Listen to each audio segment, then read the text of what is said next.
Transman हुआ, मैंने sex change operation करा लिया, इंडिया का नहीं एशिया का फर्स्ट ट्रांसमैन बॉडी बिल्डर बना। तो आधे से ज़्यादा को तो ये लगा कि शायद मेरे पापा ने पैसे दे दिए हैं। भाई सेक्स चेंज ऑपरेशन होता है, तुम मर्द नहीं हो, तुम्हारे नीचे क्या है, तुम्हारे आगे क्या है, कैसे करते हो। मेरा नाम आर्यन है और मैं ट्रांसमैन हूँ। और मेरा वैसे कभी कमिंग आउट कुछ था भी नहीं, क्योंकि मेरी फैमिली ने मेरे को ट्रांजिशन के बारे में बताया था। जब मैं 16 ईयर्स का था तभी उन्होंने बता दिया था कि भाई सेक्स चेंज ऑपरेशन होता है और अगर तुम्हें कराना है तो वी आर विद यू, ऐसा करके। और हाँ, बट ये कि जब मैं 6 साल का था और मैं बहुत ज़्यादा स्टबर्न बोल सकते हैं, और मतलब मेरे डिसीजंस बहुत क्लियर होते थे, तो मैंने तभी बोल दिया था कि मैं गर्ल्स यूनिफॉर्म में स्कूल नहीं जाऊंगा। और मतलब सेकेंड स्टैंडर्ड से, जब मैं 6 साल का था तब से लेकर 12 तक किसी को भी नहीं पता था कि मैं बायोलॉजिकली फ़ीमेल पैदा हुआ हूँ। सबको यही पता था कि एक लड़का है। बट समहाउ स्पोर्ट्स मेरा मतलब पैशन रहा है, और मैं स्पीड स्केटिंग करता था स्कूल में। तो सिर्फ एक वही चीज़ ऐसी थी जहाँ पे मेरे को फीमेल में जाना पड़ता था, क्योंकि मैं छोटा बहुत था। तो वो फॉर्म मेरे कोच ने फिल किया था, तो वहाँ से मेरे कोच को पता चल गया था कि भाई ये फीमेल है, और उन्होंने मुझे नहीं बताया। और जब वहाँ कंपटीशन में पहुँचे तो उन्होंने बोला ये गलती से हो गया था कि आज तुम इसमें कर लो, अगली बार से तुम मेल में खेलोगे। तो छोटे बच्चों को उल्लू बनाना बहुत आसान होता है, वो मेरे को अब रियलाइज़ हुआ कि जब मैं बड़ा हो गया कि वहाँ मेरे को पागल बना रहे थे। और वहाँ जोनल से मैं नेशनल्स में गया। नेशनल्स के बाद मेरी इंटरनेशनल में भी सिलेक्शन हुई, जहाँ पे मैंने तब हो गया कि भाई अब नहीं खेल सकते, क्योंकि मेरे को मतलब इतनी अक्ल नहीं थी। और ये लगता था कि अगर आप इंटरनेशनल खेलिए तो मतलब जैसे क्रिकेटर फेमस होते हैं, तो मुझे लगा शायद मैं उतना फेमस हो जाऊँगा और सबको पता चल जाएगा। और वो एक सीक्रेट था। और सीक्रेट क्या, वो मेरे लिए एक बहुत ज़्यादा डिस्कम्फर्ट वाला एरिया था, जिस बारे में मैं बात ही नहीं करना चाहता था। क्योंकि फैमिली में एक्सेप्टेंस थी, तो मेरे किसी फ्रेंड को भी नहीं पता था, कभी उनको कोई क्लू ही नहीं मिला। तो एक फैमिली सपोर्ट हो जाए तो आपकी आधी जर्नी वैसे ही बहुत इजी हो जाती है। मुझे लॉ नहीं करना था, क्योंकि दिल्ली यूनिवर्सिटी ने मुझे एडमिशन नहीं दिया था, मतलब बीइंग अ टॉपर ऐसा करके। और मतलब टॉपर था नहीं मैं, क्योंकि मैंने स्कूल में मतलब जैसे 1 साल ड्रॉप किया था, तो तब तक मैं 18 ईयर्स का हो गया था, मेरा ट्रांजिशन स्टार्ट हो गया था।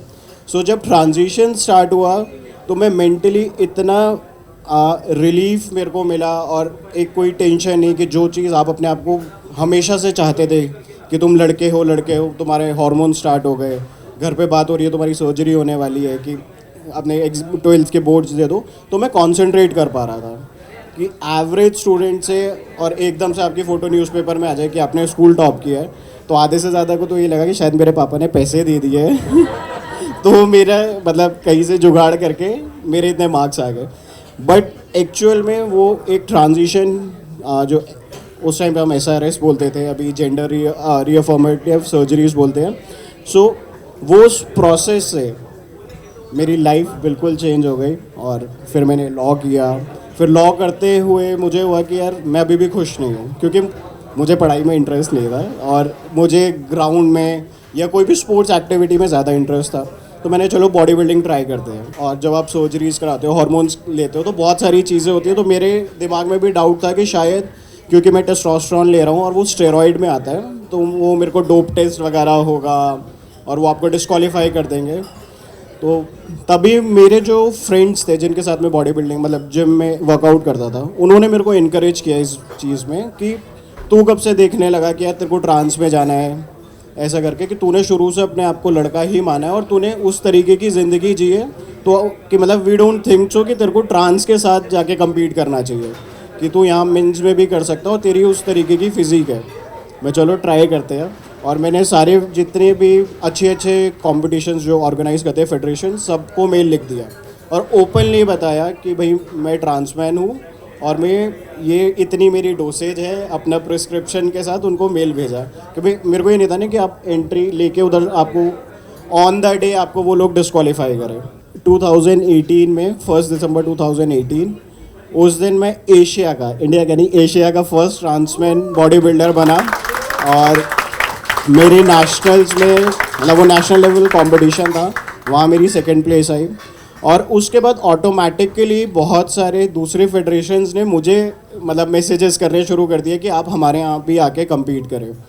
सो अब तक वो चल रहा है और मैं बहुत सारे नेशनल इंटरनेशनल खेल चुका हूँ, जीत चुका हूँ। मतलब मैंने अपना ट्रांजिशन 2010 में स्टार्ट किया था। 15 अप्रैल 2014 की NALSA judgement versus Union of India आया है और ये चीज़ें और हम लोगों को रिकॉग्निशन मिल गई है। तो वो एक पहला हिट था मेरे लिए कि अच्छा ऐसे और भी लोग हैं कि जो ऐसा सोच रहे हैं, ऐसा होना चाहिए। और होना क्या चाहिए, वो तो करके बैठे हैं। ट्रांसमेन स्पेशली वो आगे नहीं आना चाहते, उनको ये था कि भाई पता ना चले। और जब मैंने ट्रांजिशन भी स्टार्ट किया था उस टाइम पे भी ऐसा ही था कि अगर आप किसी से इन पर्सन मिलना चाहते हो तो मोस्टली लोग डिनाई कर देते थे कि नहीं मिलना नहीं है, मेरे नेबर को पता चल जाएगा, जहाँ मैं जॉब कर रहा हूँ उधर पता चल जाएगा, मेरी जॉब चली जाएगी। ऐसा करके फ़ोन तक ठीक था बट कोई एक पर्सनल कनेक्शन नहीं था। और अब मुझे ऐसा लगता है कि जब मैंने खुद से कम आउट किया तो एक दूसरी एक फैमिली बन गई है। और मतलब लोगों को कुछ भी है उनको पता है कि भाई कहाँ रीच आउट करना है। अब वो अकेले अपने आप को फील नहीं करते हैं। सो कम आउट मतलब मेरी खुद की नीड नहीं थी क्योंकि मेरे बारे में कभी किसी को पता ही नहीं था। बट जब जो सिचुएशन देखी और ख़ासकर जब नालसा जजमेंट देखा कि उसमें सिर्फ ट्रांसमैन एक वर्ड था और उसके अलावा कुछ भी नहीं था, कि वो पूरी की पूरी जो जजमेंट है वो ट्रांस वुमेन बेस्ड है, ठीक है। और क्योंकि फाइल ही उन्हीं लोगों ने करी है तो वो अपने इश्यूज़ बता सकते हैं, तो रिप्रेजेंटेशन नहीं था ट्रांसमैन का। सो मेन मेरा रीज़न वही था कि भाई कम आउट जब तक आप नहीं करोगे, आप अपने बारे में खुद से नहीं बोलोगे तो आप एक्सपेक्ट नहीं कर सकते आपको आपके राइट्स मिले। तो हमें अपनी प्रॉब्लम और हमें जो हमारे हक चाहिए उसके लिए हमें खुद से खड़ा होना होगा। सो इस तरीके से मेरा वो कम आउट हो गया 2016 में।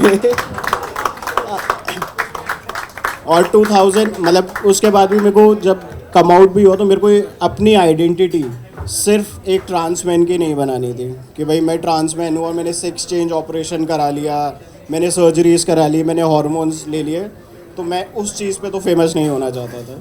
अपना खुद से काम करना था, अपनी खुद से एक पहचान बनानी थी। और तब मुझे हो कि अब मैं मतलब बॉडी बिल्डिंग करते हैं वो तो मैं कर ही रहा था, वो मेरा पैशन था।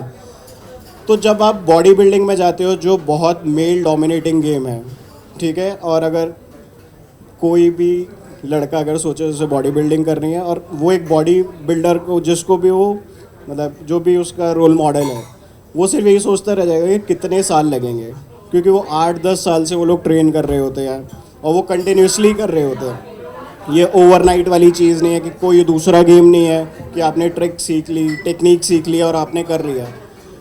इसमें कंसिस्टेंसी बहुत ज़्यादा इम्पॉर्टेंट है, आपको उतना डेडिकेटेड होना पड़ेगा।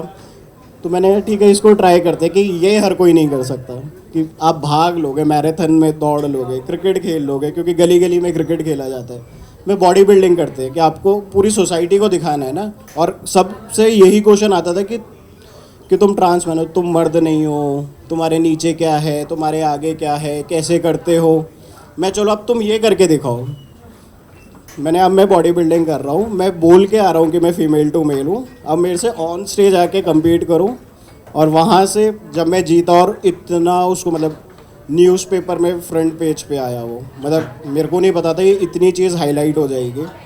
और सारे सोशल मीडिया में जितने बड़े बड़े पेजेस थे सब ने उसको मतलब कवर किया। और मतलब मैं इंटरव्यू देते हुए खुद इरिटेट हो गया था, मैं कितनी बार बताऊँ एक ही चीज़। मतलब वो उसको इतना हाईलाइट किया गया। और कुछ मतलब उसके बाद 2020 में लॉकडाउन ही हो गया था और स्पेशली लॉकडाउन 20 से लेके 22 तक मैंने इतने सारे ट्रांसमैन में मतलब चेंजेस देखे वो, और पॉजिटिव वे में, कि लोगों ने लिखना शुरू कर दिया कि I am a proud transman, out and loud, ऐसा करके। तो वो पूरी मूवमेंट वहाँ से चेंज हो गई कि लॉकडाउन में कई लोग परेशान हो रहे थे तो हम लोगों ने जैसे लोगों को रीच आउट करना शुरू किया तो उनको वो सपोर्ट सिस्टम, एक सेंस ऑफ फैमिली, वो सब चीज़ें मिली। और मतलब आज ऐसा मुझे लगता है कि कहीं पे भी अगर हम ट्रांस की स्पेशली रिप्रेजेंटेशन की बात करते हैं तो अब हम लोग इक्वली रिप्रेजेंटेड है। सो जो मेरा एक मकसद था वो पूरा हो गया है। Thank you.